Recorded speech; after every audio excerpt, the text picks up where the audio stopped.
My girlfriend said her best friend could stay at my place for a few weeks. Turns out he's her ex. Throwaway because some mutual friends follow my main. I'm 34, systems engineer, and I own a 2-bedroom condo in Portland. Been with my girlfriend Sarah, 31, for 3 years, living together for almost a year now. She's a social media strategist, pays for groceries and utilities. I cover the mortgage since it's my place. The arrangement works fine, or I thought it did. Our relationship's been solid for the most part. We mesh well on day-to-day stuff, share similar friend groups, rarely have major fights. But there's this pattern I've noticed over the past year. When Sarah wants something, she doesn't really ask, she announces. Then if I have concerns, she reframes it so I'm the problem. You're being controlling. You're being insecure. It's subtle, but it's there. About 2 months ago, Sarah reconnected with someone from college. She mentioned him a few times, Darren that said they were close friends back in the day. Started texting him more, laughing at her phone. I didn't think much of it at first. People have old friends, whatever. But when I'd ask what was so funny, she'd get a little defensive. Just something Darren said. You wouldn't get it. Okay then. Last Wednesday, she comes home and casually drops, "Oh, my male friend's coming into town next week. He's between places right now, so I told him he could crash here for a bit. Maybe 2 weeks." I looked up from my laptop. "Your friend from college?" "Yeah, he's going through some stuff. Job situation, apartment lease ended. You know how it is." The way she said it like it was already decided. I asked if Darren was the guy she'd been texting lately. She got this look, half annoyed, half defensive. "Cal, don't make it weird. We're adults. He's just a friend who needs a place to stay." I sat there processing my condo, my space that I've worked my ass off to pay for. Some guy I've never met, never even heard of until 2 months ago, staying for 2 weeks. Minimum. I asked what between places meant exactly. What's his job situation? Where's he moving to after this? He's figuring things out. Why are you being like this? I'm not being like anything. I'm asking basic questions about someone moving into my home. She rolled her eyes. If you're uncomfortable, that's your issue. I thought you were more mature than this. There it was, the reframe. I'm uncomfortable because I'm immature, not because my girlfriend just unilaterally invited a stranger to live with us. I didn't argue. I've learned that arguing with Sarah when she's in this mode goes nowhere. She just doubles down, gets louder, and suddenly I'm the bad guy for starting a fight. So I just said, "Understood." She smiled, clearly thinking she'd won, kissed my forehead, and went to take a shower. I sat there listening to the water run, and something shifted. That word, understood, I meant it differently than she took it. She thought I was agreeing. I wasn't. I was acknowledging that I now understood exactly what was happening here. The way she framed it, your issue, more mature, like I'm supposed to just accept whatever she decides about my own place. And something about how she talks about Darren doesn't sit right. There's this tone, this energy. The way her voice changes when she mentions him. The little smile. I can't explain it, but my gut was screaming. So I did what any engineer does when something doesn't add up. I looked at the data, opened my laptop, pulled up her Instagram, found Darren's profile through her tagged photos. His account's public, started scrolling. Recent posts are sparse, typical unemployed guy stuff, but I kept going back and back. 3 years ago, there it is. Multiple photos of them together, beach trips, concert selfies, cozy coffee shop pictures, his arm around her, her head on his shoulder, and the comments, "Miss you, babe, my favorite person, can't wait to see you again." Relationship stuff, not friendship stuff. I cross-referenced the timeline. They dated for almost 2 years in college, broke up right around when she and I started talking. Maybe a month or 2 of overlap, though she always said she was single when we met. She never mentioned any of this, not once. In 3 years together, she's told me about college friends, her roommates, even exes I've never met. But Darren, always my friend from school, never my ex-boyfriend. That's not an accidental omission. That's intentional. I sat there staring at my screen at like 1 a.m. and it clicked. She's inviting her ex-boyfriend, who she dated seriously, who she clearly still has some kind of connection with, to live in my condo. For an undefined period, without telling me their history, and when I expressed the slightest hesitation, I got manipulated and made to feel unreasonable. The more I sat with it, the clearer it became. This isn't about helping an old friend. If it was, she would have been upfront. Hey, my ex from college is going through a rough patch. Would you be okay with him crashing here for a week while he figures things out? That conversation. I might have had some concerns, but at least it would have been honest. We could have discussed it like adults. Instead, she lied by omission, steamrolled my boundaries, and gaslit me when I pushed back. Fridays when he arrives. That's tomorrow. I've been running scenarios in my head all week. Part of me wants to confront her right now, print out those photos, lay them on the table, ask her directly what's going on. But another part of me thinks I should just see how this plays out. Let her show me exactly who she is. Document everything, because here's the thing, I own this place.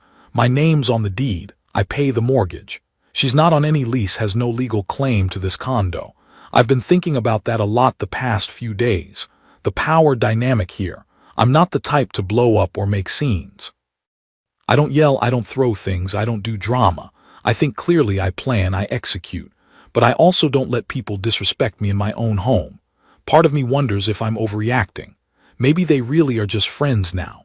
Maybe I'm being paranoid and jealous and all the things Sarah implied I was being, but my gut says otherwise.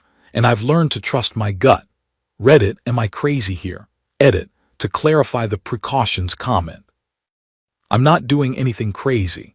Changed my Wi-Fi password, my internet my password, and moved some valuables into my locked office. Just basic common sense when a stranger's moving into your home. Some people are suggesting cameras. Not a bad idea, honestly. Update 1, he's here, and it's exactly as bad as I thought. Thanks for all the comments on the last post. A lot of you told me to set boundaries, install cameras, document everything. Some of you said I was overthinking it. Well, update. Darren showed up Friday around 6 p.m. I was in my office finishing some work when I heard Sarah practically squeal from the living room. Came out to find her hugging this guy, tall, fit beard, one of those effortlessly charming types for what felt like 15 seconds too long. The kind of hug where you close your eyes and hang on. When they finally broke apart, Sarah introduced us. Cal, this is Darren. Darren, this is Cal. I shook his hand, firm grip, big smile. Thanks for letting me crash, man. I really appreciate it. I didn't correct him that I hadn't actually let him do anything, just nodded. That first night set the tone. They opened a bottle of wine, sat on my couch, laughed loud enough that I could hear them from my office. Music playing. I came out around 11 to grab water and they went quiet for a second. Then Sarah said, "We're just catching up, don't let us keep you up." I went back to my office. Saturday morning I got up early. Darren wandered out of the guest room around 9 wearing one of my t-shirts, one I'd left in the dryer. He noticed me looking and shrugged. "Hope you don't mind, man." "It's fine," I said. It wasn't. Over the weekend I made a decision. If this was going to happen, I was going to know exactly what was happening. So Saturday afternoon, while they were out showing Darren around the city, I installed 2 cameras. One in the living room facing the couch, one in the hallway. Both visible, black, obvious, not hidden. The kind you'd use for home security, completely legal in shared spaces in Oregon. When they got back and noticed, Sarah immediately got defensive. "What the hell is this? Security cameras for the common areas. Since when do we need security cameras? Since we have a guest I've never met staying in my home." Darren jumped in all smooth.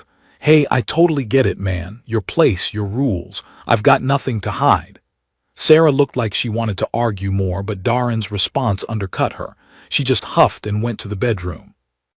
Monday, I also sent a short email to our usual dinner group, 3 couples we see maybe twice a month. "Hey, everyone, going to skip dinner this week. Sarah's hosting an old friend for a while and the condo's pretty full. Let's reschedule for next month." Polite, factual, but I knew it would prompt questions, and it did. Got 2 texts within an hour. "Wait, who's staying with you guys?" I kept my responses brief but honest. "Guy from Sarah's college. They were close back then." Let them read between the lines. The week went on like that. Darren apparently had a few interviews lined up but was home most days on the couch with his laptop. Sarah started working from home more instead of going to her office. Said she had flexibility. They'd have long lunches together, inside jokes, constant laughter from the kitchen while I was on work calls. She started putting more effort into her appearance, actually doing her hair and makeup when she used to skip it working from home. Tuesday came home to find them cooking together. Wine glasses out, music playing. They'd opened a bottle from my rack. Sarah barely looked up. "Oh hey babe, we're making pasta. There's enough if you want some." "I ate at work," I lied and went to my office. Wednesday, Sarah bought Darren's favorite beer. Thursday, he was wearing my button down. When I mentioned it, she got defensive. "You're being territorial over a shirt." "It's my shirt." "God, I didn't realize you were so uptight about everything." I let it go, filed it away. Thursday night, I stayed late in my office deliberately. Sarah said they were going to dinner to celebrate Darren's interview. Didn't invite me. Around midnight, my phone pinged motion detected. I pulled up the app. There they were on my couch. Sarah laughing, leaning close. He tucked her hair behind her ear and kissed her. She kissed him back, not a peck, a real kiss. Her hand on his chest, his hand on her waist. I watched maybe 10 seconds, then closed the app. I sat there feeling this strange disconnect, like watching something happen to someone else. But it wasn't. My girlfriend, my living room, my couch. With her ex-boyfriend staying in my home because I'd been too mature to say no. Looking back, I think Sarah genuinely believed I was that passive. 3 years of me backing down, saying understood, avoiding conflict. She trained me so well that she thought I'd just accept it. Even seeing the cameras, she probably thought I installed them for general security, not because I suspected anything. I documented everything. Downloaded the clip, saved it to my phone, Google Drive, and emailed it to myself. 3 copies. Then I went to the guest room without a word. Friday morning, Sarah acted cheerful, asked if I wanted coffee, like nothing happened. I said no and left early. Now it's Friday night. Darren's been here a week, settled in completely. Sarah's acting perfect. And I have time-stamped video evidence backed up in triplicate. I spent lunch today researching Oregon tenant laws. Sarah's not technically a tenant, no lease, no rent, just utilities. That matters legally. I also reached out to a lawyer friend with hypothetical questions. Got useful information. I'm not going to blow up or yell. I'm going to handle this carefully, strategically, with every legal protection in place. They think quiet means weak. They're about to learn otherwise.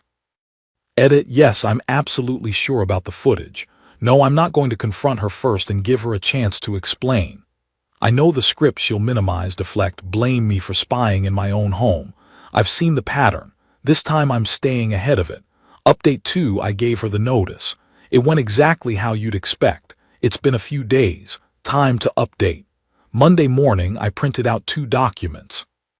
The first was a formal 30-day notice to vacate the premises, addressed to Sarah Vaughn. Cited my ownership of the property, lack of rental agreement, and request that she remove herself and all belongings within 30 days. Dated, signed, the works. The second was screenshots from the camera footage. Time stamped. Crystal clear. I didn't print those to show her, just to have physical copies if things got legal. I waited until Darren left for one of his interviews, still not sure those are real, honestly. Then I put the notice on the kitchen table and sat down with my coffee. When Sarah came out of the bedroom around 9, she saw it immediately. "What's this?" "Notice to vacate. You have 30 days. She picked it up, stared at it, looked at me. "Are you serious right now?" "Completely." "Over what?" "Because you're insecure about me having a friend stay over." I stayed quiet, let her keep going. "This is insane, Cal. You're throwing me out of our home because it's not our home."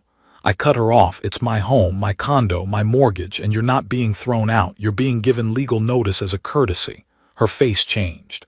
"A courtesy? We've been together 3 years. "Yeah, and you've been cheating on me for at least a week." "Probably longer." She went very still. "What are you talking about?" I pulled out my phone, opened the camera app and hit play, turned it toward her. The footage played, her and Darren on the couch, the kiss, all of it. She watched for maybe 5 seconds before looking away. "You've been spying on me." There it was. Not "I'm sorry" or "I can explain." Just immediate deflection to make me the bad guy. Security cameras in my living room. My home, completely legal. You knew they were there. You recorded us without consent. In a shared common area of property I own. 100% legal in Oregon, I checked. She tried a different angle. Cal, that it didn't mean anything.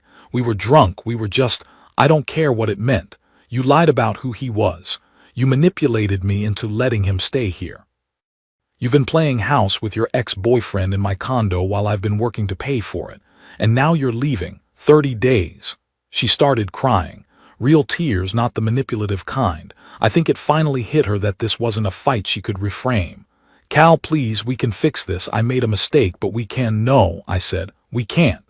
Where am I supposed to go? Figure it out. You've got a month. You're really going to do this? Just throw away 3 years. I'm not the one who threw them away, Sarah. She stood there shaking, mascara running, and for a second I almost felt bad. Almost.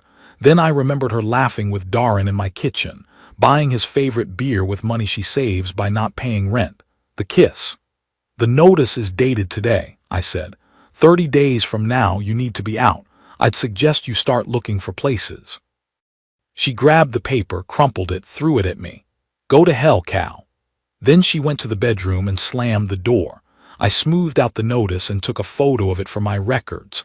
Then I emailed my lawyer friend not so hypothetically anymore and asked about next steps if she refused to leave. When Darren got back around noon, I heard them in the bedroom. Raised voices, muffled through the door. Couldn't make out words, but I caught the tone. She was angry. He sounded panicked. Then he came out with his duffel bag. Hey man, look, I didn't mean for any of this to get out of my home. He opened his mouth, closed it, and left. Didn't even say goodbye to Sarah. Just grabbed his stuff and walked out. The guy's unemployed and homeless again, and when actual consequences showed up, he bolted. Sarah emerged an hour later, eyes red. Happy now? You drove him away. He drove himself away, and you're next if you don't start packing. I'm not leaving, Cal. This is my home too. I've lived here for a year. You can't just kick me out.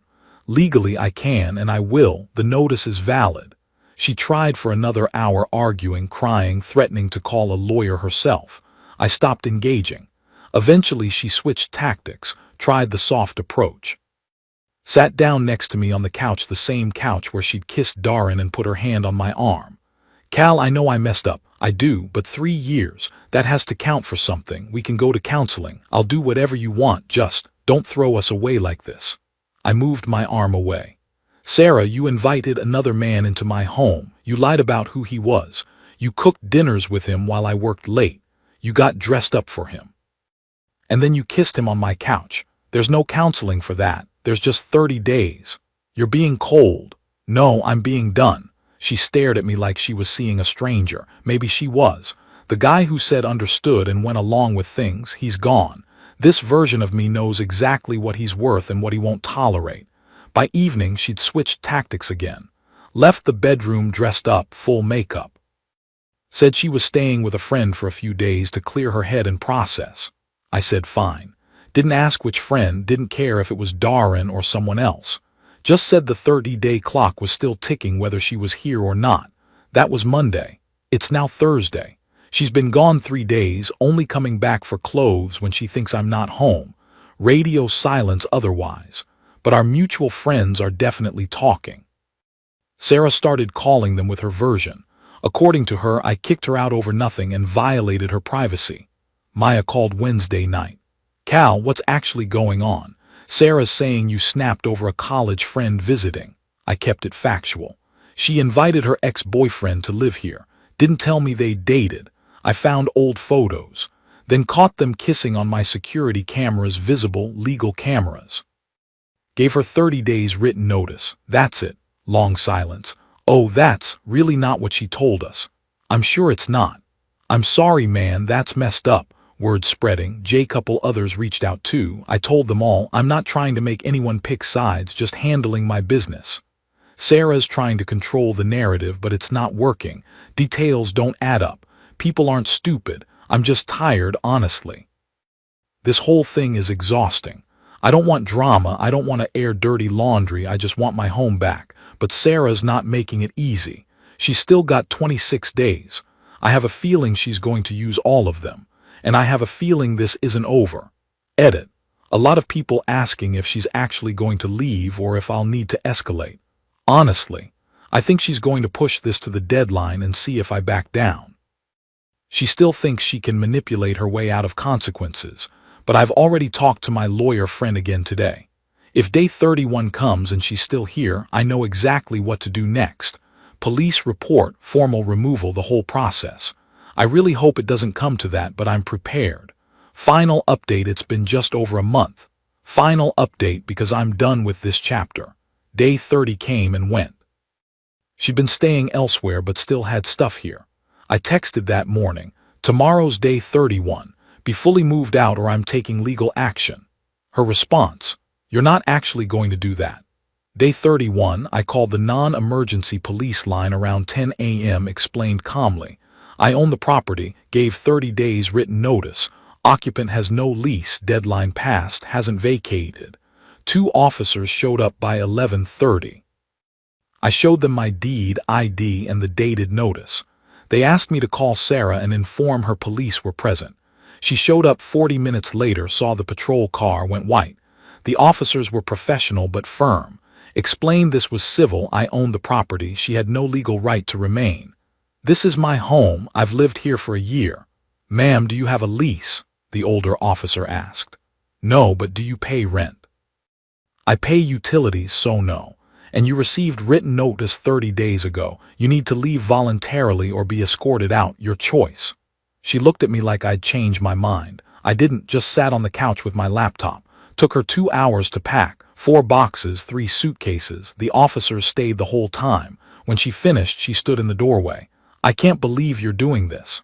You did this, I said. I just stopped letting it happen to me. She left. Officers left. Then just me and my condo. Quiet, changed the locks that evening, deep cleaned everything, threw out some stuff she left behind, opened windows. By midnight, the place felt mine again. 2 weeks later, I hosted a barbecue. Friend group came, the supportive ones. We sat on my balcony, ate burgers, laughed. It felt normal, peaceful. Josh asked how I was doing. Better. Way better than expected. I didn't feel cold. I felt clear. As for Sarah, Maya gave me an update last week, unsolicited. Apparently she's living with Darren now. He's still unemployed, still figuring things out. They're in some studio apartment on the east side, the kind of place you get when you need something fast and cheap. She's been posting on social media about new beginnings and cutting out toxic people. The irony of that wasn't lost on anyone in our friend group. Maya also mentioned Sarah asked about me, asked if I was seeing anyone, if I seemed happy. Maya told her yes to the second question, not because I'm dating anyone I'm not, but because I genuinely do seem happier, lighter. Like I dropped a weight I didn't even realize I was carrying. I don't think about her much. When I do, it's not with anger, just distant recognition. That happened. Now it's not. The condo's mine now. Fully mine in a way it wasn't before. My name on the deed, my rules, my peace. I work from my office without hearing laughter from the kitchen that isn't for me. I cook what I want, watch what I want, come and go as I please. I exist in my own space without walking on eggshells or second-guessing myself. It's quiet now. Good quiet.